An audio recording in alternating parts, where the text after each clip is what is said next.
Okay, Chapter 16. This is a continuation of Laplace under the title of Applications of Laplace Transforms, but it's really applying them to circuits, and it's a good chapter for lots of just basic problems, circuit problems we've encountered, and we will be using, this is the important note, we will be using the same types of techniques that were used back with mesh analysis, nodal analysis, superposition, all those basic techniques, mathematical techniques that we developed in the first half of the book, or in EE211. So, so the circuit element models. So we're moving toward models. This course is going to culminate at the end with Chapter 19 and two-port networks, which are models, but we already know transfer functions are the beginning look and the beginning feel of being modeling. So let me just say this. I extracted this. This is my language for what the text says. The 1, 2, 3 of applying Laplace to a circuit. That's what we want to do here. And number 1 is transform the circuit from time domain into S domain. So you and I know when we draw circuits on paper or we draw them out on the board to talk to each other or whatnot, we're really talking about time domain functions. And that's reality. Time domain is reality. You can go into the lab, build the circuits with the resistors, components, inductors, signal sources, whether it's AC, DC, and you will get time responses. But to analyze them kind of in sweet fashion with Laplace, we want to transform to the S domain, and that's going to be kind of a modeling domain. And then we're going to solve using the known methods. I already said this, nodes, mesh, superposition, all of that. And then take the inverse transform to get back to the time domain. Okay, the first of the circuit elements that we're going to want to work with then is the resistor. And, we all know the simple drawing element for it. And the relationship is just Ohm's law in its easiest form. I of S times R. All right, well, this is a V of S as well. Okay, so this is the S domain version of, V of T is equal to I of T times R being a constant, right? So we're happy then with this S domain version right here. That's our first model, really simple. All right, now we'll have an inductor. I'll attempt to do a little better job of drawing here. An inductor L. Obviously, that was a resistance R. And we know that the voltage on the inductor in time is equal to L di dt, right? The derivative of time. Okay, so if we just keep working with that, we take the Laplace of this, we will have what? We'll have the S domain is equal to L times the derivative of I, which is S I of S, but then it'll be minus some initial conditions. Okay? Actually, L times the initial condition. No, we factored the L out, sorry. Just confusing the issue there. All right, so now if we multiply that out, what do we have? We've got SL times I of S minus L times I, got a step ahead of myself there, to the minus. All right, and if we solve for the current in this, right, if we solve for the current, we're going to get, if we divide both sides by SL, so that'll be this divided by SL, and if we divide this by SL, The L's cancel. Bring that over to this side here. And we get plus I, the initial condition, over S. Okay, is going to be equal to I S. So we have that all captured here in pretty form, but that's how that comes about. Now let's take a look at models themselves. We really didn't need a unit or a model for the resistor. It's kind of straightforward. But here's our time domain inductor. Right? That relates to this. This first equation right here. Okay. Obviously. But now in the S domain, there's kind of two versions that can be had.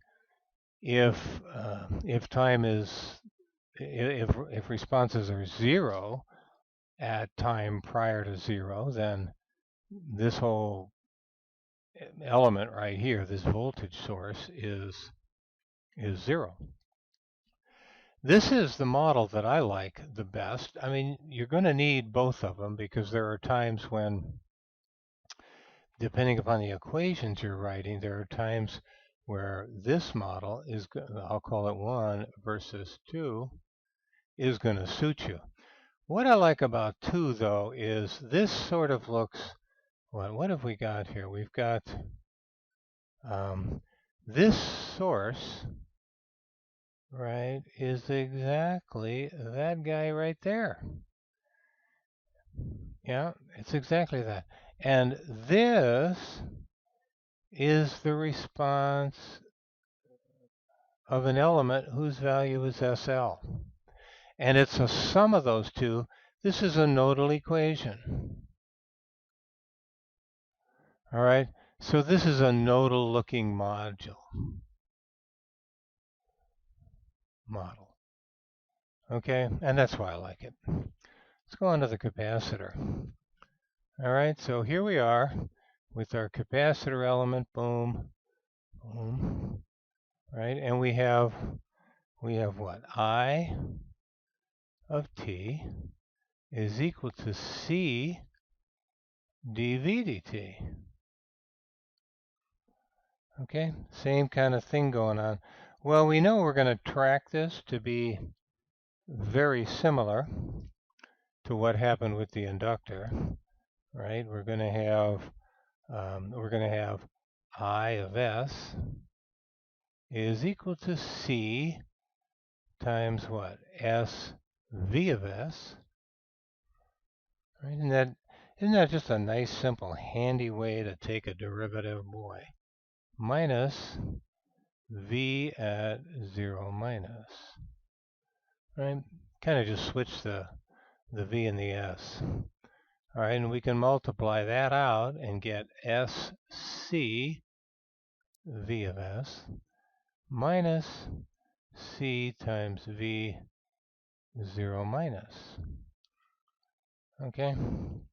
And we can do the same sort of shifting of terms, dividing through by SC that we did just up above. I won't go through that.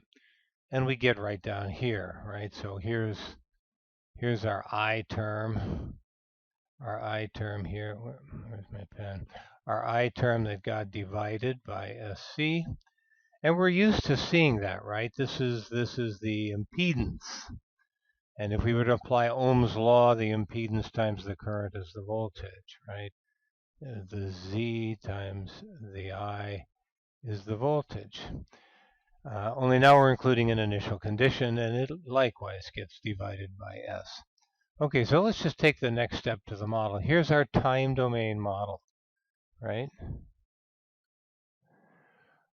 This is just representing this equation right here.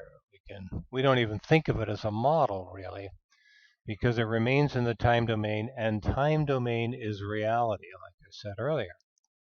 Okay, but this can take two forms as well.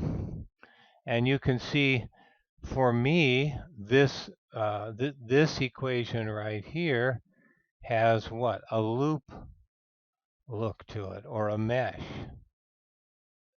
So I like the model, in this case, I like this first model, which looks more like a mesh element, right? You loop in some resistors, or some voltages, right? Across an impedance, we got that. But sometimes you need the parallel version of the model. If you're going to be doing nodal equations, you're going to need that. So these two, the inductor and the capacitor, they kind of this way. These are the models that make sense, obviously, in the mathematics, and the others, but sometimes the others are needed depending upon what you're going to do, in other forms of mathematics, say superposition or something like that. All right, let's take an important factor in all of this was the initial conditions, right? We had these sources here that got stuck in. Here's one, and here's one. These sources that got stuck in because of these initial conditions. All right, so what if the initial conditions are 0, which really covers an awful lot of cases, right? We throw a switch on, and there was no action prior to that, and as soon as it goes on, then we have activity. All right, so the resistor, we've already said this, is the Ohm's law. And Ohm's law is real simple in the S domain. And the impedance, which is the generalized form, is just equal to the resistance, all right? And we've got these two models, which is easy when initial conditions are 0, because the resistor has no way of storing anything, either charge or current in the form of a magnetic field. So the model looks the same really here, whether you're talking time or S. All right. The inductor, on the other hand, is when the initial conditions are 0, so that's what has been struck here, right? There's no I of 0, okay, or V of 0. So that's been dropped off by the assumption of no initial conditions. So how nice, we get something that, except SL instead of R, it looks exactly like the resistor. So we would expect the model forms to be of the same type. Drop off the initial condition in there. Okay? And following through with the capacitor, you indeed get the same thing. It's now reduced, no initial conditions.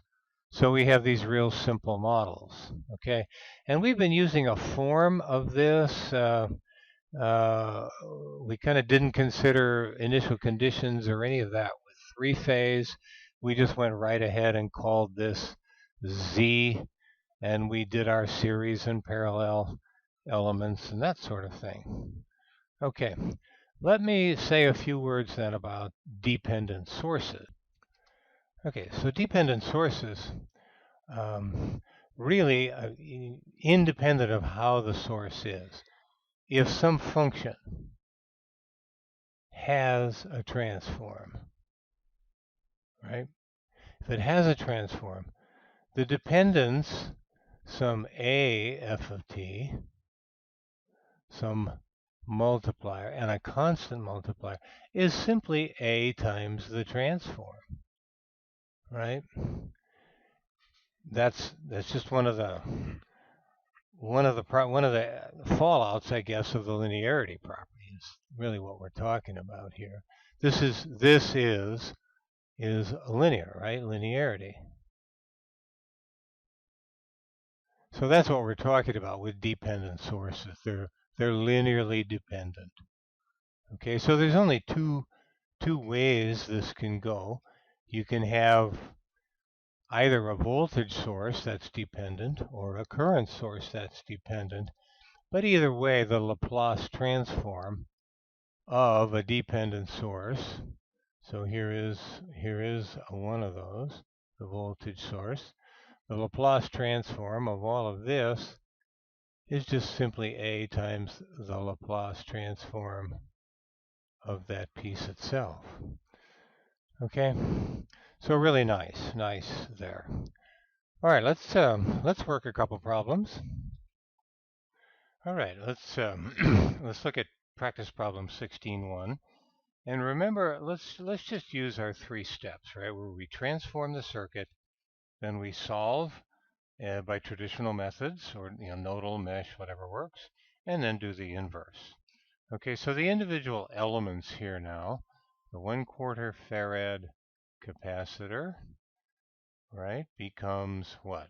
4 over S in the S domain. The current source is a unit step function times 10.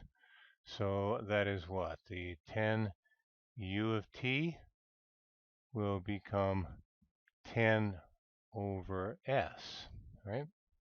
The 1 Henry inductor, so the 1 Henry, that one's pretty easy, becomes just SL, which is S times 1.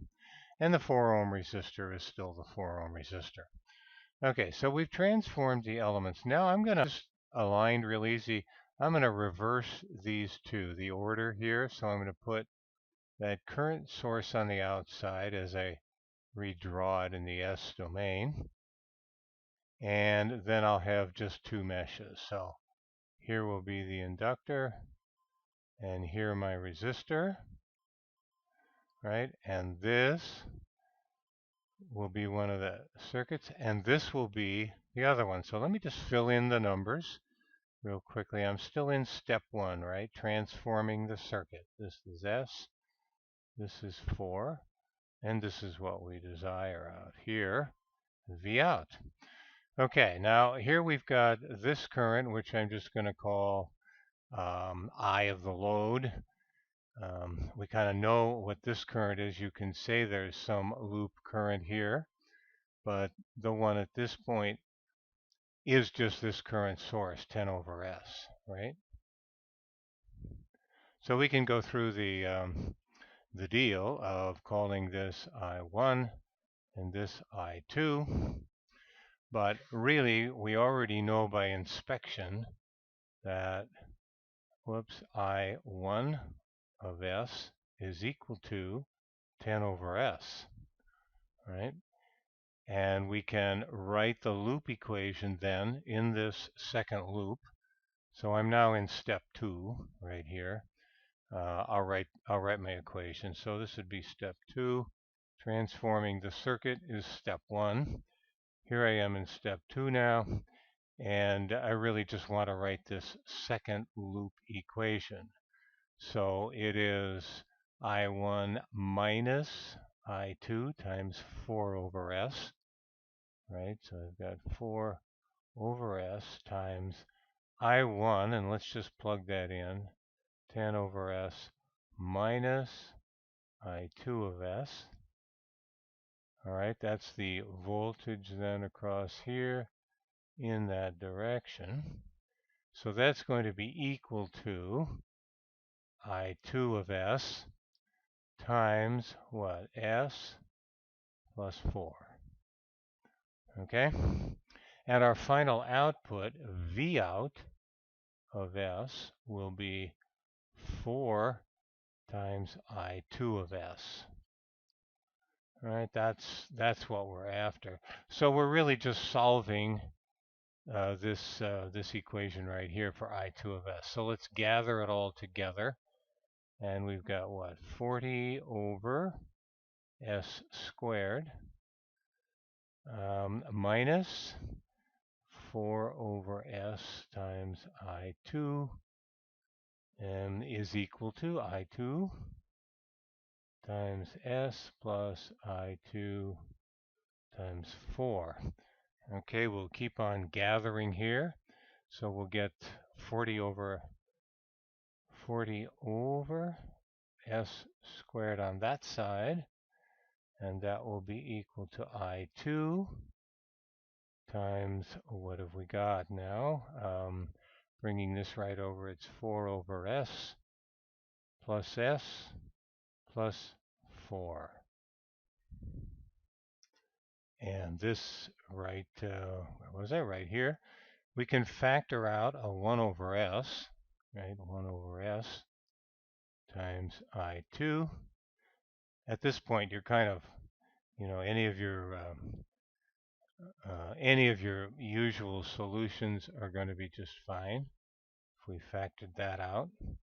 Okay, so this s and one of those can cancel if we're going for this, and we can find then that I2 of s is equal to 40 over, what is this, s times, and if I sense this right, this looks like, what, s plus 2, the quantity squared. Good. Okay, s plus 2, the quantity squared. So now, what do we need to do to take a reverse, right? So we have, well, let's take this last step first, that V out of S is equal to, what did we have? 4 times this, so that's going to be 4 times 40. I see a lot of 4s hanging around, so I'm just going to leave it factored like that, as S times S plus 2, the quantity squared. Okay, that's the end of step 2. Now let's do the inverse, which is step 3.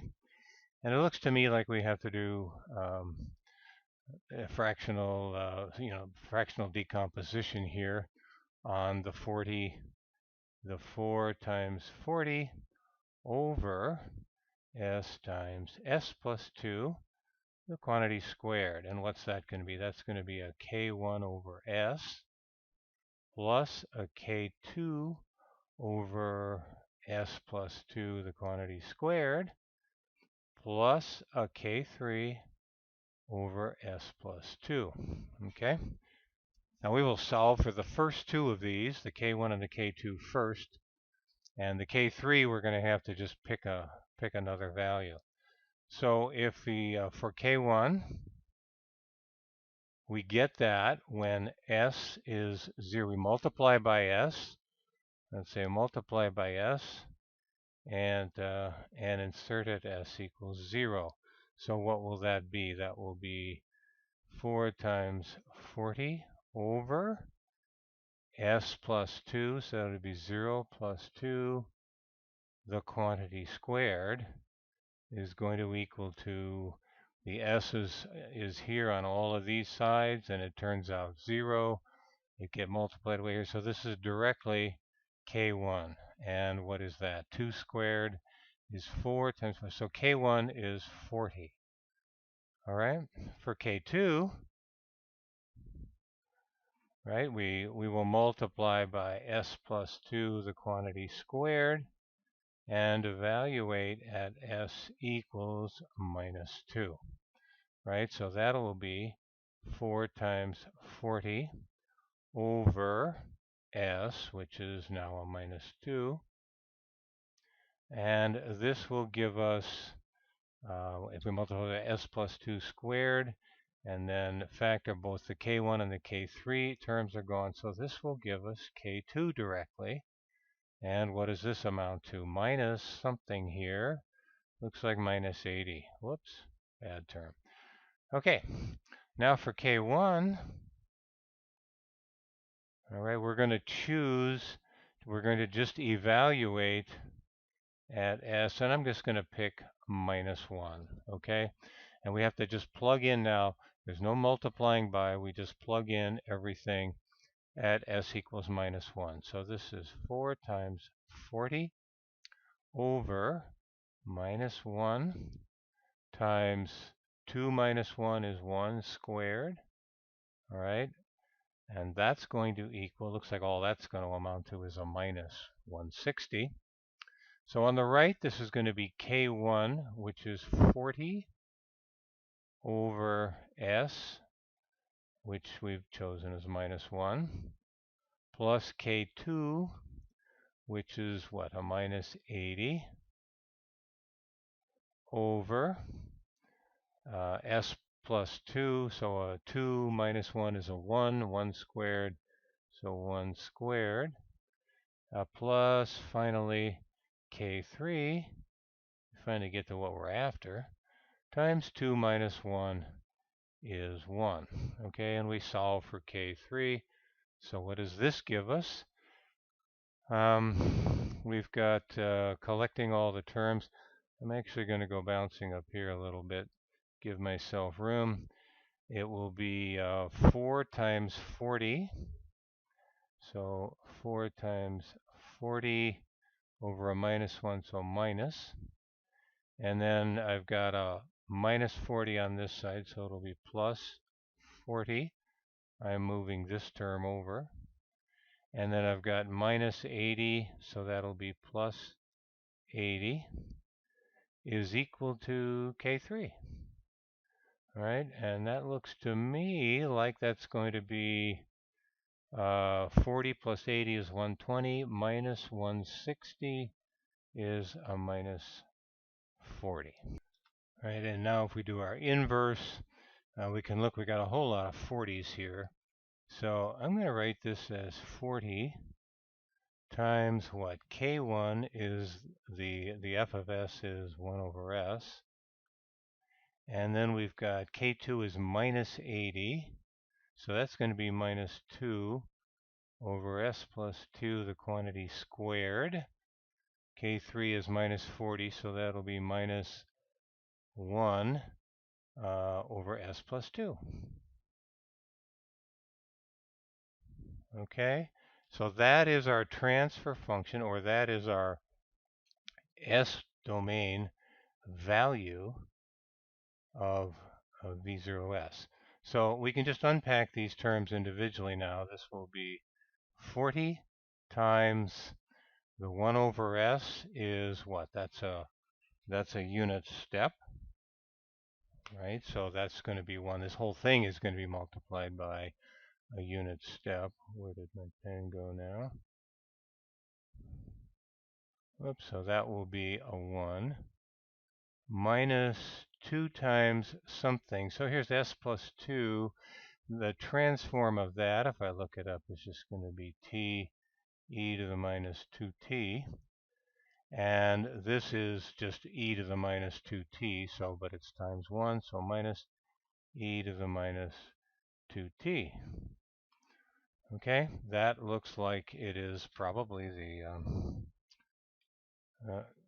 yeah, that looks like, oh, we forgot our, always the, so let's do one more, and I'm going to probably do some steps, take some pauses, fill in some numbers to hasten this along, because I'd rather show more problems maybe than not.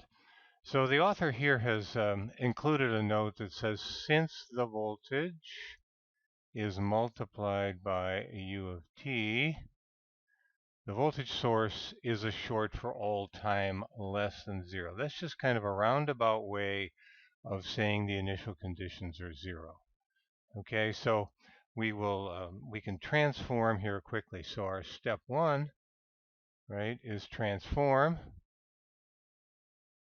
And I think I'll do that as I draw the circuit. So we've got here a voltage source. Okay, we're going to transform that into its S domain. So I'll just start drawing here like this. We got bump, bump. So there's our plus and minus. And that looks like 75, what? 1 over S plus 2. And that's going to go into a resistor whose S domain is right as it is. An inductor first, we'll put that one in, although they could easily be reversed. And this is going to be what? 2S or S2, however you like to write it. Oh, then the outside is another resistor, so there is no capacitor. And that's just a 2 ohm. So a lot of 2's and a 1 here. And the idea is to get the voltage across the outside, V out of time, right? That's what we're after. All right, so a key point is this is clearly going to be a simple interpretation is a voltage divider. if I knew what this parallel combination was. So z, I'm just going to write it as z of the parallel in the S domain. And that is what? 2 times 2s over 2 plus 2s. And so this is going to be equal to 4s over 2 times s plus 1. Taking it a step further, we've got 2s over s plus 1. Okay? And then that means that that's the transformation. The solving, the solving would be simply saying that what? The output is the source, V out of S is the source, times this latter combination, which would be 2s over s plus 1 divided by 1 plus 2s over s plus 1. Okay, and we can say that that's 75, pull some things together, over s plus 2 times, times, what did we have here? All right, so we've got to pull all this together. We know we're going to clear this s plus 1, so I'm just going to do that knowing that's going to happen. So that's s plus 1 plus 2s. Okay. And we'll just keep on going with this. This looks like 150s over s plus 2 times 3s plus 1. Okay. So if we're careful and factor out our 3, we can divide in the top and we'll get 50s over, now we factored out a 3, so this will be what, s plus 2 times s plus 1/3. Okay, and then the third step is what? Convert. And we'll probably have to do our typical, we've got 2 items in the bottom, so we're going to have to do our fractional decomposition is probably our swiftest way to this. So we've got 50s over s plus 2 times s plus 1/3 is equal to k1 over s plus 2. We'll take it this way. And k2 over s plus 1/3. Okay. And I'm just going to evaluate this. You know the process. So I will evaluate and just put in some numbers. All right, so I've added a couple of things here. The solution at s equals -2 and -3. So I have a successful decomposition. And this means then that our V out as a function of s is what? 60 times e to the minus 2t minus 10 e to the minus 1/3 t, and let's be sure to include our u of t. Okay, I think that's what he shows, at least in one of the texts. Very good. Circuit analysis, the third section of the chapter, is really just a straightforward continuation of doing examples. And so I will do that, do one and kind of point you. I very much encourage looking at the text. The authors have done a wonderful job with their notion of examples followed by practice problems. I'm doing the practice problems, but the examples are usually full of good technique, and they've not shortchanged that. The note to remember that equivalent circuits whether capacitors and inductors involved, only exist in the S domain. This is when you have done the transformation of the circuit. And they don't transform back into the time domain, right? You're just always working with it. Once it's in the S domain, stay in the S domain and do that. So practice problem 16.4, the circuit shown with the same initial conditions, which I included there, for all time greater than 0. Okay, now there will be some initial conditions, so you can't use the circuit models that that ignored the initial condition values, right? That's kind of the main trick. So we're now pretty good at doing our transformations. We've got the voltage source here, which is 10U of t, right? So that's going to be a 10 over S type transformation. At time 0, minus 1 amp, minus 1 flows through the inductor. So we're going to have to put in a current source to account for that. And plus 5 is across the capacitor. So boy, everything is loaded with an initial condition. So let me draw the circuit. This is the equivalent circuit that they caution don't go backwards with these, right? So here is that equivalent circuit. Really gnarly looking resistor, 10/3. All right, so I think I'll give myself some space here on the bottom. And this is plus minus, to get the orientation right, 10 over S. That comes on at time 0. So we'll have a resistor current there if we want to choose to label it that. We'll see how we go about labeling these things. I think I'm just for safety going to call this one IR.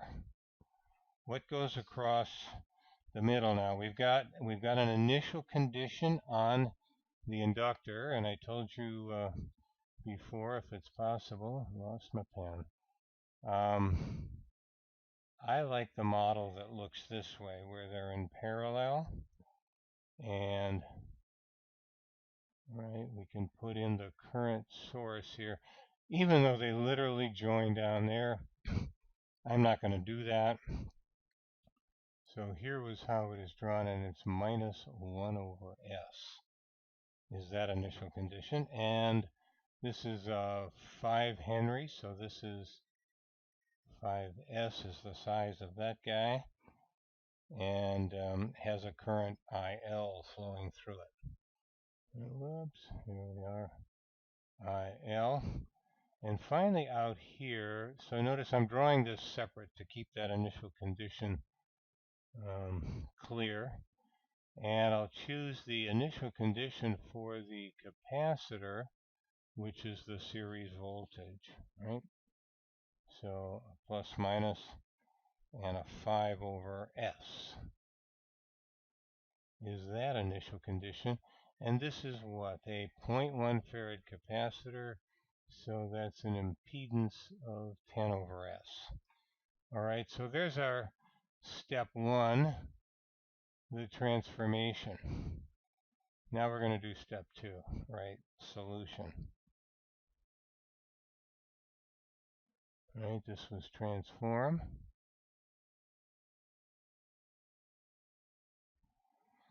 All right, and we're going to solve, what is it we ultimately want? We want I of L. Okay, that's what we're after. So we're going to have to write a bunch of equations here. We have that the current in the resistor, the IR.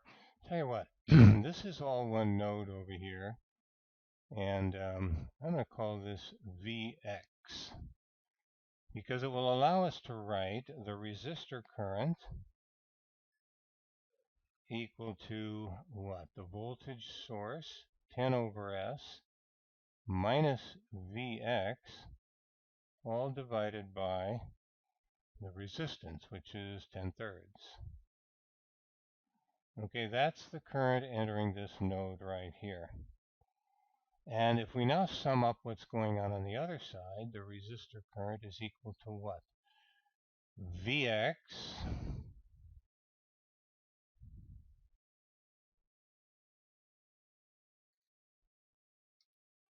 over 5s. So I'm just going to start summing the currents. X over 5s. That's the current down through the inductor. And then there's the current going away. So this is the current. I'm doing a nodal equation here. So this is the current entering, and this is the current exiting. Right? So I'm going to sum all of these up, however far that goes. So that'll be the current heading down IL. Then we've got minus 1 over S heading out there. And heading out in this direction, we've got something in this direction, our I capacitor, if you want to call it that.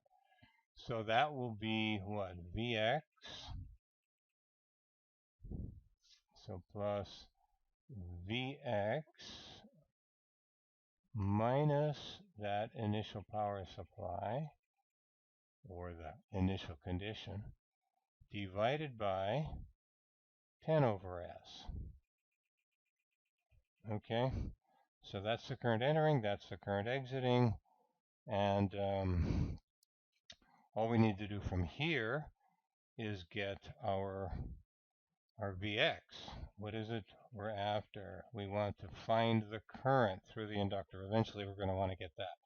But we're going to want to solve for IL. But before we can do that, the easiest step here, since this is all in terms, we can simply find Vx of S. Okay, and then the inductor current will be that just divided by the inductance, the impedance of the inductor. Okay, so we're going to get Vs from this. And to find Vx of S, we just have to be very careful about, how we deal with our numbers. So this, the first term, if we multiply on the left by, we multiply by the 10 over 3, clear that denominator, we get what? 3 over S minus 0.3 times Vx. And this will be equal to, let's take care with it, Vx over 5s. I'm probably putting in extra steps. Minus 1 over s plus Vx times s over 10. So that'll be 0.1 s times Vx. And then s over s, so this looks like minus a half. Okay, just got to be very careful here and patient with it. So now let's get all our Vx terms on the right and all our not Vx terms on the left. So I'm going to collect them. 3 over s, you can tell the way I'm talking just very carefully here. 1 over s plus 0.5.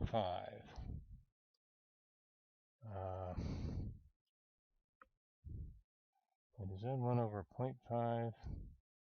Yeah. 0.5.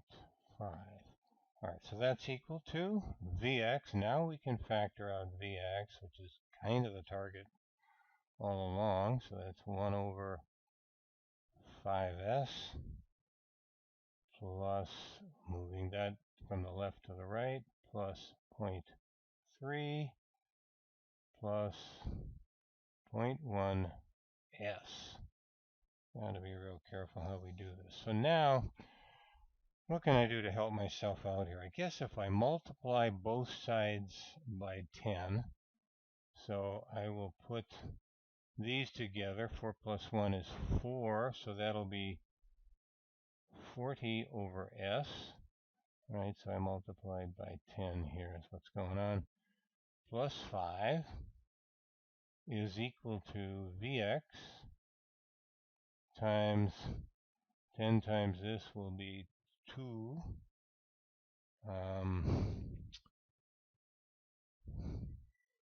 Actually, maybe I want to multiply by 10s. That's probably a better thing. Multiply by 10s. That gets rid of this and makes this 5s. Now 10s leaves me with a solid 2 here, just the integer, plus 10 times 0.3 is 3s, plus 10s, so this will be s squared. Oh, I'm liking that, because this now is going to be equal to what? Vx times s plus 1 times s plus 2. Okay, so that means our Vx, let's continue over here. So our Vx, where's my pen? Whoa, way over there. So our Vx of s is equal to 40 plus 5s over s plus 1 times s plus 2. Right, s plus 1 times s plus 2. Right? And the current I inductor will be this value. The I of the inductor will be Vx divided by Z of the inductor. Right? So what is this? We'll have, so carefully here then, the IL will be Vs. So I'm going to factor out 5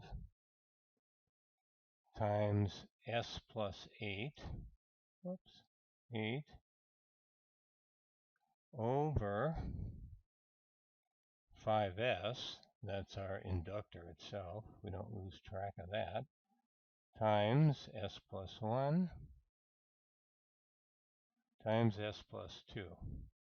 Right? The 5 cancels, and we sort of have something manageable then, and we can do our transformation. So if I go back way over here to the left with this, with my part 3 and transform, what will I have? I need to transform this, the I of s, IL of s, into what? My K1 over s, plus, this is a relatively easy one, it looks like. No, and we can substitute each of these values one at a time. Okay, there's no squared terms down in the denominator, is all I'm saying. So if we evaluate, and I'll hasten this up a little bit by saying I'm going to evaluate at s equals 0. So that means I'll get K1. And if I go over here and look at s equals 0 with the s out of the denominator, I got 8 over 1 plus 2, right? This will be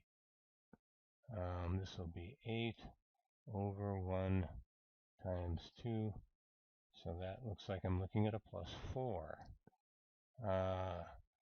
Evaluate at s equals minus 1. And K2 will give us, I'll have minus 1 plus 8. So I'll have minus 1 plus 8 over minus 1 times minus 1 plus 2. So the denominator turns out to be, this is 1. So the denominator turns out to be minus 1.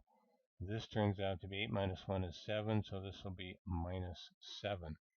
And if I evaluate the last one at minus 2, I get K3. And that will be, what? 8 minus 2 is 6 over a minus 2 times minus 2 plus 1 and that's equal to 6 over minus 2 times minus 1 is 3. So it looks like that's a positive 2. No, 2 times 1 is 2, not 3. They're not adding. So this is a 3. Okay? And if I want my final time, let me carve out that little value here. So what are we going to say the inductor current is then? Whoops, where am I at? The inductor current as a function of time will be the K1, which is 4 over S, right? So that's just a 4, minus 7e to the minus, which term was this? The 1, e to the minus t, plus 3 e to the minus 2t, right? All this u of t. Okay? And let's see what we got. Oh my goodness. The 4 doesn't look right. What happened there?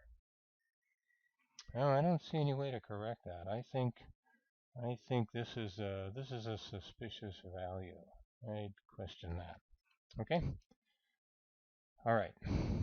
Okay, now I want to make just a few comments about transfer functions. We've been referring to these terms an awful lot ever since we got in the S domain, and that's not bad. Remember, what we're talking about, we've got our old friend, or my old friend anyway, the box, that has some transfer function.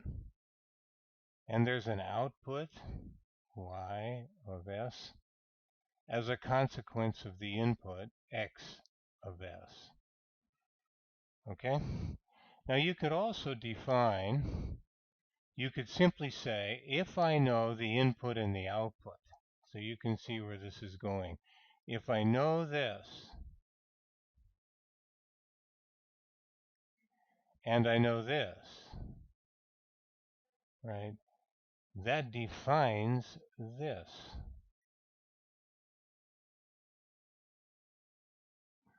Okay? So we like this little, I do anyway, this box idea where you've got these three parameters or variables. The input is a variable and the output is a variable.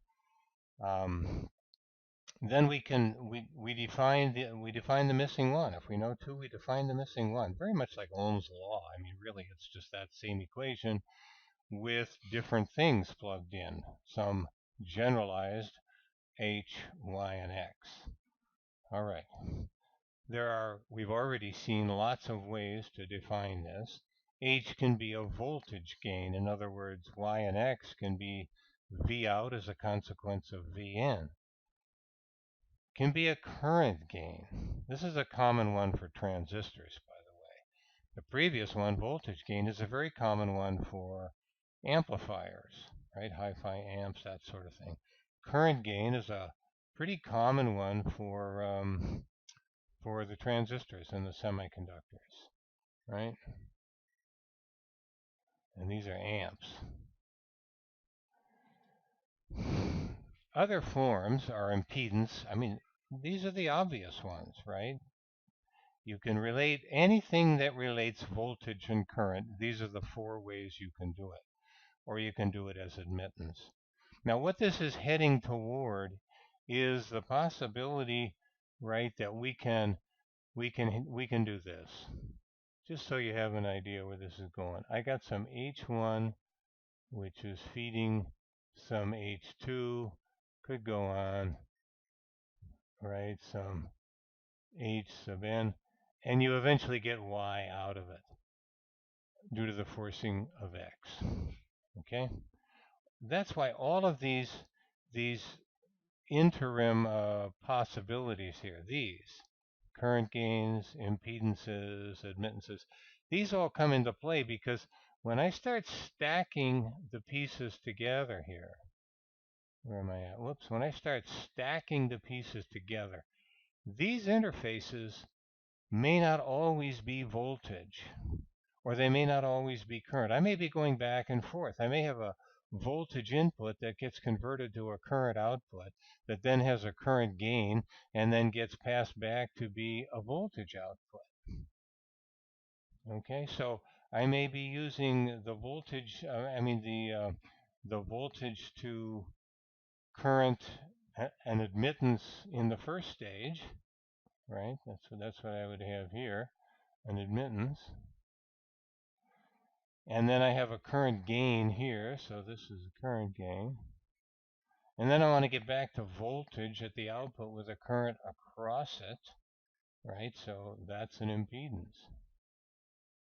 So I could be defining each of these H's, each of these transfer functions, as different ones of these four, right? So even though it's a fairly obvious definition here, these are all fairly obvious definitions. Whoa, my pen is going crazy on me. These are obvious definitions. They are nonetheless important to recognize. All right, one other important thing to recognize. So I just sped ahead of myself there with that. One other important thing to recognize is there is a special case. Now here you can look and see what happened to X, right? Well, by implication, if I have this, somehow X of S became 1. And when does it do that? It becomes 1 when X of t is what? The delta function, the impulse function. Okay? That's the transform of this is 1. Right? So when I have that, that says that the y of t, if I do the inverse transform, is just going to be the response of the item itself, the transfer function itself. And the inverse Laplace is just that. All right. Let me sketch in one quick problem here on this, because this is where a lot of it's heading, especially as we move on towards two-port networks, which is that whole stacking business. And by the way, you may recognize it already from the active filters piece in that chapter, the previous chapter, where stage by stage, each of those stages could be described as having an h of s, a transfer function. All right, here's a transfer function of a linear system. Right here, that's such and so. Find the output when the input is this. What is this saying? This is saying the forcing function, s of s is 10e to the minus 3t. So what is x of s? It's what? 10 over s plus 3. So all that we've just said about transfer functions says that, whoops, y of s is going to be h of s times x of s. So all we have to do, right, is just do that. Pretty simple. In this case, it's 2s times 10 over s plus 6, the transfer function pole, times s plus 3, the forcing function pole, right? And so this is 20s over s plus 3 times s plus 6, right? And this looks like just a real natural for fractional decomposition. So we can do that easily. We've got, what, 2 terms. So this will be equal to the y of s can be broken into what? K1 over s plus 3 plus K2 over s plus 6. And we will evaluate, so at s equals minus 3, we'd be evaluating for K1. So if I plug in minus 3 up there, that's 20 times minus 3 over, s plus 3 is gone, it'll be 6 minus 3, right? So that's equal to, this is going to be 3 And that 3 will cancel that one, so it's minus 20. All right, at s equals minus 6, K2 is quite easily found to be what? 20 times minus 6, on a negativity here, times a minus 6 plus 3 times, the minus, we've taken this one out, so that isn't there. All right, so that looks like minus 3 over minus 6 will be plus 2, so this looks like it's going to be 40, right? So that tells us that y of t is going to be, and we'll take the second one first since that's positive number, 40 e to the minus 6t minus 20, what, e to the minus 3t. Okay, and we would expect a response like that with this transfer function with one pole at 6 and a forcing function at one pole at 3. So you can kind of, do some analysis and that sort of description here. Let's just see. Looks like 20 e to the minus 3t, right? Plus 40 e to the minus 60. Well, what did they? Oh, the impulse response. They want to know just the impulse response. Well, the impulse response is what? If I'll comment on that, the impulse response is what? When x of s is equal to 1, right? So all we're going to do is unpack h of s, right? So we're going to say 2s over s plus 6 is equal to what? So we can find this. We got to evaluate this at what? S equals minus 6. This will be our K1 over S plus 6. Then K1 is equal to, evaluating at minus 6, it'll be 2 times minus 6 equals minus 12. So we know we're going to have a term, the impulse response will be, we know we're going to have a term of minus 12 e what to the minus 6t u of t. But what about the impulse itself? All right, if I take this, and how will I get that? Well, I can take the derivative of the time function evaluated only at 0, right? So the impulse, so there is going to be some piece here. What's the action at t equals 0, right? Due to an impulse, okay? So I can take the derivative of this, which is minus 12 over minus 6 e to the minus 6t at 0, that equals 2, right? So I've got the complete thing there is going to be 2 times the impulse minus 12 times the unit step response, okay?